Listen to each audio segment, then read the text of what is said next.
1 in 5 women are not raped every year or sexually assaulted. That's laughably untrue.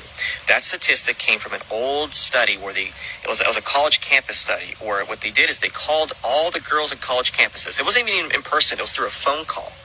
And they asked, how often do you feel uncomfortable on campus? And that could mean a guy asking you on a date, asking for your number, asking for your social. So just because you can make a video doesn't mean you should. And I know exactly what study he's talking about because that is part of the field in which I study. But I wonder, why does he care so much about this study? Oh, because he's the type of guy who will try to use rape analogies to discredit Black Lives Matter. The interesting thing, though, is when they try to discredit this study and know nothing actually about it. The study was created in 1976 by Dr. Mary Koss, a new professor at Kent State University. The initial survey that she did consisted of 13 questions, 12 of which talked about behavior that would be constituted legally as rape, but did not use the word rape. One question was, have you ever had sexual intercourse with a man that you did not want to because he used some degree of physical force? That's rape. The 13th question was initially intended to be a validation question, and the question was, have you been raped? Those are a little different than a man asking you out on a date or asking for your social media, which didn't even exist in 1976.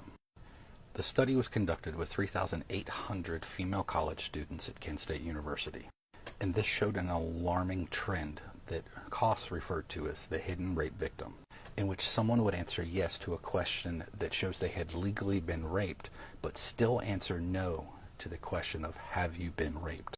This caused Koss to redo the survey on a much larger scale. This time, 6,000 students across 32 different universities. Still, the main questions listing behavior instead of the word rape with a change to the final question. The final question had 4 possible answers. I don't feel I was victimized. I believe I was a victim of serious miscommunication. I believe I was a victim of another crime than rape. I believe I was a victim of rape. With this survey, 27% of women reported that they experienced a behavior that is legally defined as rape since the age 14. The majority of them being committed by a date or an acquaintance. If the behavior was attributed to a stranger, the percentage of women who answered, I was raped, was 55%. If the behavior was attributed to an acquaintance or a friend, it was 23%. This is why quoting FBI reported statistics in his video is inaccurate and dangerous, because the majority of victims do not report. It's still interesting that his default argument, though, is rape.